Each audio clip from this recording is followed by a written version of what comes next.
اعوذ باللہ من الشیطان الرجیم بسم اللہ الرحمن الرحیم سورہ شورا 42ویں سورہ 25واں پارہ آیت نمبر 30 چوتھے رکوع کا آغاز ہے. آیت نمبر 30 چوتھا رکوع. الشیطان الرجیم بسم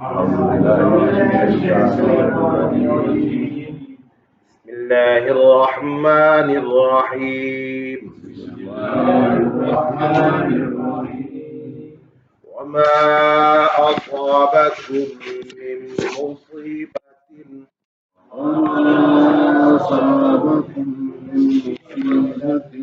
فبما كسبت أيديكم ويعفو عن كثير وما أنتم بمعجزين.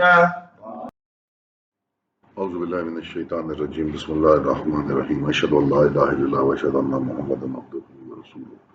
اللہ اکبر. استغفر اللہ استغفر اللہ استغفر اللہ. رب زدنی علما رب زدنی علما رب زدنی علما. رب اشرح لی صدری ویسر لی امری واحلل عقدۃ من لسانی یفقہوا قولی. الحمدللہ رب العالمین والصلاۃ والسلام علی رسول الکریم. دوشی صاحب پڑھیں.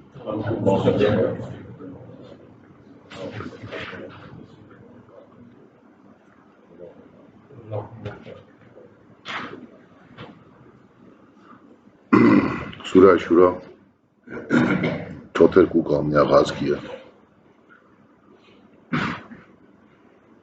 اور اللہ تعالیٰ فرماتا ہے کہ جو پڑتی ہے تم پر کوئی سختی سو بدلہ اس کا جو کمایا تمہارے ہاتھوں میں اور معاف کرتا ہے بہت.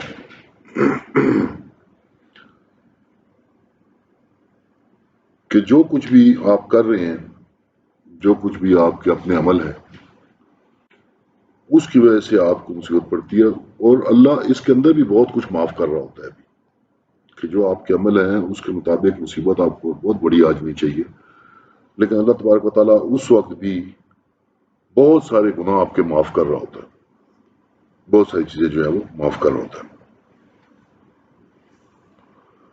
اور تم ٹھکانے والے نہیں بھاگ کر زمین میں، اور کوئی نہیں تم کو اللہ کے سوا کام بتانے والا اور نہ مددگار، اور تم اللہ سے بچ کر کہیں جا نہیں سکتے ہو کسی طرح بھی. تم نعوذ باللہ اللہ کے اوپر اختیار حاصل نہیں کر سکتے ہو یا اللہ سے بچ کے نہیں نکل سکتے ہو، اور اللہ کے علاوہ کوئی تمہارا نہ مددگار ہے اور نہ کوئی تمہارا کام بنانے والا ہے.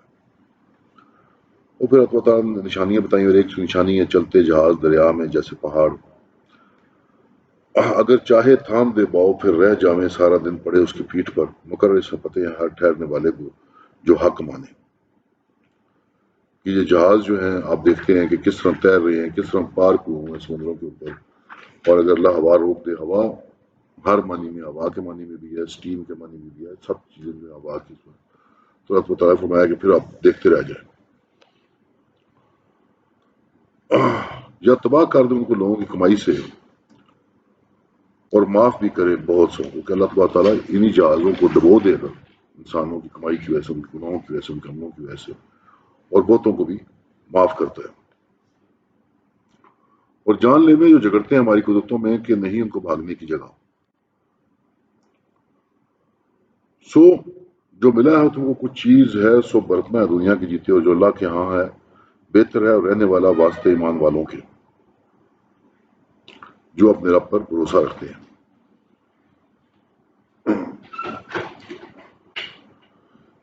یہ بڑا ایک مزیدار آیت ہے جی.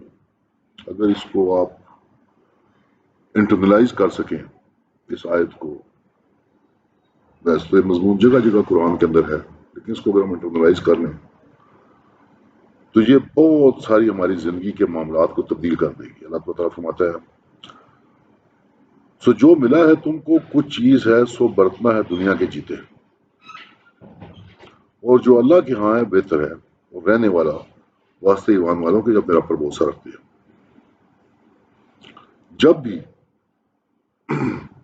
یہ خاص ایٹیچیوڈ ہمارا دنیا کے اندر ہوتا ہے کہ جب ہمیں دنیا کی حسن اور دنیا کے لالچ گھیر لیتے ہیں تو پھر ہم سمجھ نہیں آتی اور ہم الٹے سیدھے کام اس کے اندر کرتے ہیں. اور جب انسان یہ چیز انٹرنلائز کر لے کہ اس نے مسلسل آخرت کے بارے میں سوچنا ہے تو پھر آہستہ آہستہ آپ دیکھیں گے کہ دنیا کی اہمیت اور دنیا اس کو بھولتی جاتی ہے. لاشعوری طور پہ یہ چیز جب موجود رہے آپ کے دماغ کے اندر، تو دنیا کے جو لالچ ہیں وہ جو آپ کے سامنے آتے ہیں، تو پھر آپ کے اگر ذہن میں یہ بات آ جائے کہ جو اللہ کے پاس ہے وہ بہتر ہے اور ہمیشہ رہنے والا ہے، تو انسان کو فیصلہ کرنے میں آسانی ہوتی ہے۔ دنیا میں آپ دیکھتے ہیں کہ اکثر ایسے معاملات آتے ہیں سودوں کے اندر، سود، بینکوں کے سود کے معاملات کے اندر، آسان قرض حسنہ کی شکل میں بے شمار چیزیں ایسی آتی ہیں کہ دنیا کی کھینچ جو اپنی طرف ہے وہ بہت بڑی ہے۔ اس موقع پہ اگر انسان کے ذہن میں یہ بات آ جائے یا اس کے دماغ میں سب کانشس میں یہ بات رہے کہ جو اللہ کے پاس ہے وہ بہتر ہے، ان تمام چیزوں سے، تمام لالچوں سے جو ہمارے سامنے آئے ہیں، تو پھر بہت سارے فیصلے میں ہمارے عام جو تقریبات ہیں شادی بیاہ کی، ہمیں زیادہ تر ہم حد سے آگے بڑھ جاتے ہیں اس لیے کہ کوئی یہ نہ کہے کہ جناب تم کنجوس ہو گئے، غریب ہو گئے، پیسہ بچا رہے ہو۔ یہ ساری چیزیں جو ہیں لوگ کیا کہیں گے۔ مومن کا کام یہ ہے کہ وہ اللہ پر بھروسہ رکھے، جو کچھ اللہ کے پاس ہے اس کے اوپر اپنی نگاہ رکھے اور اپنے آپ کو مشکل میں نہ ڈالے۔ یہ چیز، یہ فیلنگ انٹرنلائز کر کے انسان کے معاملات بڑے آسان ہوتے ہیں، خالی اگر انسان ذہن میں یہ رکھے کہ جو کہ اللہ کے ہاں بہتر رہنے والا ہے ہمیشہ۔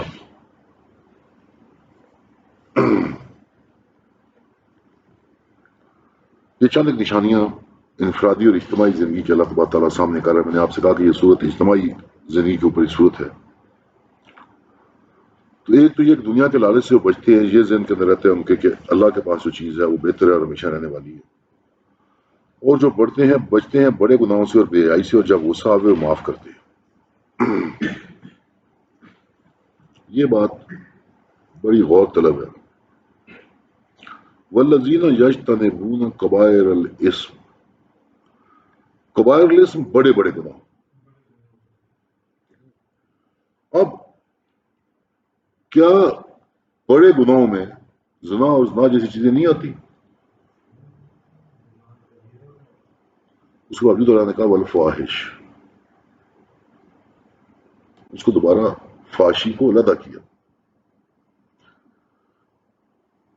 دوبارہ ذکر کیا۔ اور فواحش جمع بھی ہے اور اس کی ڈگریز اور لیولز بھی ہو سکتی ہیں، کیونکہ شیطان جو ہے وہ دھیرے دھیرے انسان کی ٹالرنس بڑھاتا ہے، اس کو لے کے چلتا ہے۔ پہلے ننگی گندی باتیں سننے کی انسان کو عادت پڑتی ہے، پھر آہستہ آہستہ آہستہ اس کی امیجری ذہن میں آتی ہے، پھر فلمیں دیکھتا ہے، پھر اس کی ٹو میں رہتا ہے، اور پھر آہستہ آہستہ اس سے آگے بڑھتا رہتا ہے۔ تو یہ مختلف لیولز ہیں فحاشی کے، جس کو اللہ تعالیٰ نے یہاں پہ علیحدہ کیا، اور ایک چیز جو ہے دوسری چیز تک لے جاتی ہے۔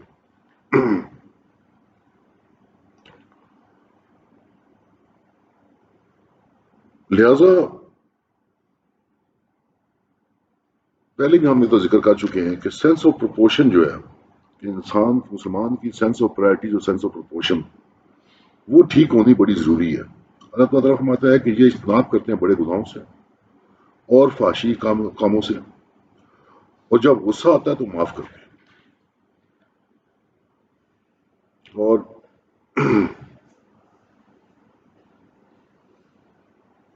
جب انسان بڑے گناہوں سے بچے گا اور فحاشی کے کاموں سے بچے گا تو اس سے انسان کا دل نرم ہو جاتا ہے۔ جب انسان کا دل نرم ہو جاتا ہے تو پھر انسان کو غصہ نہیں آتا۔ غصہ آتا ہے لیکن غصے کا اظہار اس کا نامناسب نہیں ہوتا، کیونکہ دل مردہ ہوتے ہیں بے حیائی سے، گندے کاموں سے، اور یہ ہمیں قرآن سے بھی حدیث پتہ لگتا ہے کہ دل جو ہے اس کو نشان رکھتے رہتے ہیں۔ اور عربی کے اندر محاورے میں بھی کہتے ہیں کہ بڑا سخت دل ہو گیا وہ۔ سخت دل سے مراد یہی ہے کہ اس کا دل سخت ہو گیا، اس کو غصہ بہت زیادہ آتا ہے۔ تو یہ بنیادی طور پہ جب انسان کا یہ عقیدہ مضبوط ہو جائے کہ جو اللہ کے پاس ہے بہتر ہے، تو پھر وہ بڑے گناہوں سے بچتا ہے، بے حیائی کے کاموں سے بچتا ہے، اس کا دل نرم ہو جاتا ہے، اور غصے میں اس کو معاف کرنا آ جاتا ہے۔ یہ سب ایک پروسیس ہے۔ وہ جنہوں نے حکم مانا اپنے رب کا اور کھڑی کی نماز، ان کا کام ہے مشورہ سے آپس کے، اور ہمارا دیا کچھ خرچ کرتے ہیں، نماز قائم کرتے ہیں۔ اور دیکھیں کہ اس کا آپ سیکوینس دیکھیں، وقام الصلاح و امرهم شورا بینہم۔ نماز بنیادی طور پہ کیا چیز ہے؟ نماز آپ دیکھیں کہ آپ باجماعت نماز پڑھتے ہیں، اقام الصلاح نماز قائم تب ہوتی ہے جب آپ باجماعت نماز پڑھتے ہیں۔ آپ اجتماعیت سے امام کے پیچھے کھڑے ہوتے ہیں، آپ اپنی معاشرتی رسپانسبلٹی کو سمجھتے ہیں اور جماعت سے اپنے آپ کو علیحدہ نہیں کرتے، تبھی آپ جماعت کا اہتمام کرتے ہیں۔ آپ امام کے ساتھ امام کی تصحیح کرنے، امام کے ساتھ تفرقہ شروع نہیں کر دیتے، امام کے پیچھے چلتے ہیں۔ اور یہ سارے کے سارے شورا کے اصول ہیں، جماعت کے ساتھ جڑے رہنا، امیر کی اطاعت کرنا، اور اگر اس سے کوئی ڈفرینس اوپینین ہے بھی، اختلاف بھی ہے، تو اس سے تفرقہ نہ کرنا۔ تو نماز قائم کرنے سے ہی بنیادی ٹریننگ ملتی ہے۔ مشرق اور طرف فرمایا کہ اپنے کام جو ہے وہ باہم مشورے سے کرتے ہیں، اور یہ باہم مشورہ جو ہے، آپ یہ دیکھیں کہ پوری ڈیولپمنٹ آپ دیکھیں، پہلے غصے کو بتایا کہ غصہ نہیں کرتے، غصے کو حل کیا، پھر نماز، پھر اس کے بعد شورا اپنے معاملات کے اندر۔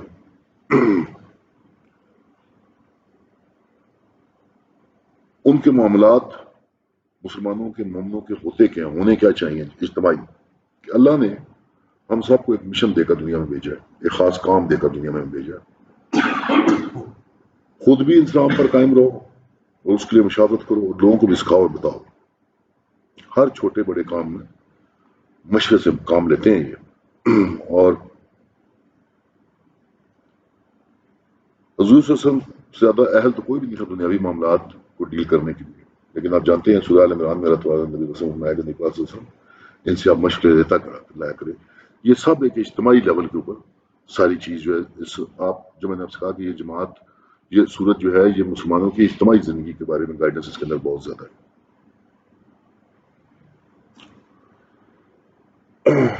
اور وہ لوگ کہ جب ہوگئے ان پر چڑھائی تو وہ بدلہ لیتے ہیں، والذین اذا اصابہم بغی، وہ بدلہ لیتے ہیں۔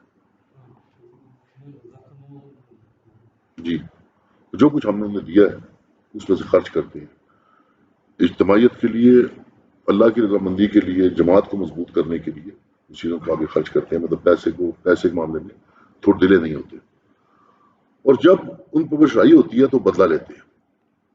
انفرادی طور پر آپ یہ دیکھیں، اس چیز کو ذرا غور کریں، انفرادی طور پہ غصے میں معاف کرنے والے لوگ ہیں انفرادی طور پر، لیکن اجتماعی طور پر وہ بدلہ لیتے ہیں۔ اور تھوڑی سی اگر ہم بحث کو تھوڑا سا کھولیں تو یہ مکی صورت ہے۔ مکی صورت میں تو مسلمانوں کو ہاتھ اٹھانے کی اجازت ہی نہیں تھی،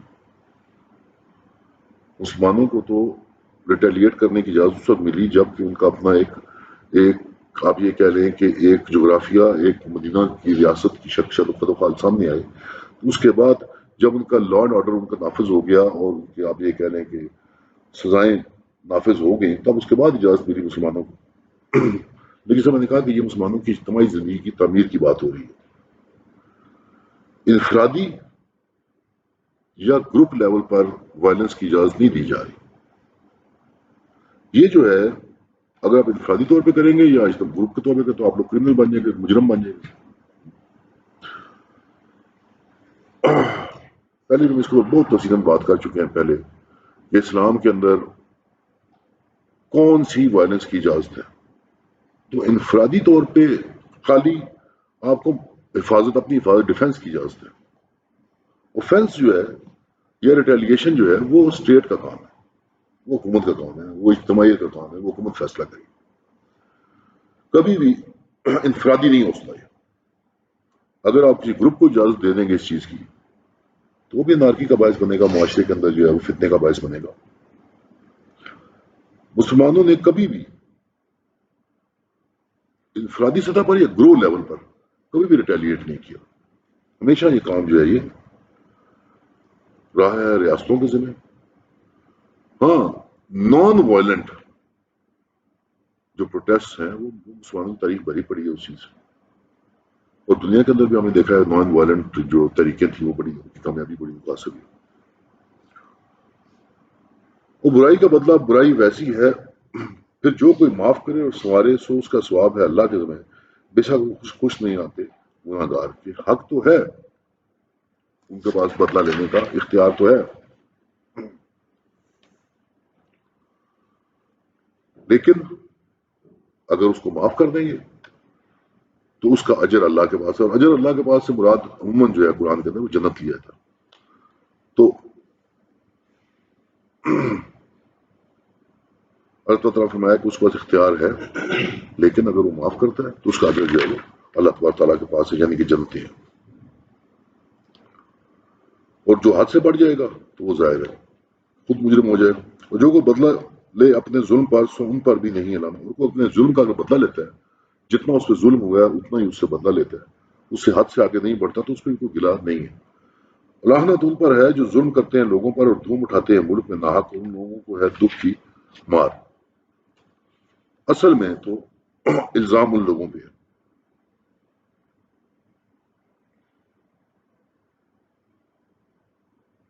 اگر انفرادی طور پہ آپ بدلہ لیں تو آپ کو اختیار ہے، اور بدلہ میں نے اس سے کہا کہ وہی تھرو میکنزم آف اسٹیٹ ہی ہوگا، قانون کی مدد سے ہی ہوگا. اور اگر آپ معاف کریں تو اللہ نے کہا کہ ان کا اجر ہمارے پاس ہے، یعنی کہ جنتیں ہم کے لیے. اور جس نے سہا اور معاف کیا بے شک یہ کام ہمت کے ہیں، یہ بڑے ہمت والے کام ہیں معاف کرنا. اب یہ بات سمجھنے کی ہے کہ کوئی چور ہے یا قاتل ہے یا کوئی ڈاکو ہے اور وہ پکڑا جائے اور آپ وہ کہیں کہ جی میں آپ کا مسلمان بھائی ہوں مجھے معاف کر دیں، نہ وہ چوری کی رقم واپس دینے کے لیے تیار ہو، نہ وہ دیت دینے کے لیے تیار ہو، اور وہ کہ جی تو یہ معاملہ ایسا نہیں ہے. جو قانون کا تقاضا ہے وہ پورا کیا جائے. اگر وہ معافی اور تلافی کے سلسلے میں جاتا ہے اور آپ معاف کرتے ہیں تو ٹھیک، لیکن اگر آپ کو مینیپولیٹ کرتا ہے یا آپ کی یہ تربیت اس کا آپ کو مطلب اس کا فائدہ اٹھانے کی کوشش کرتا ہے تو پھر اس کے اوپر جو چیز ہے انصاف کے تقاضے ہیں وہ پورے کیے جائیں گے. اس میں مطلب کوئی کنفیوژن ہونے کی ضرورت نہیں. وآخر دعوانا الحمد للہ رب العالمین.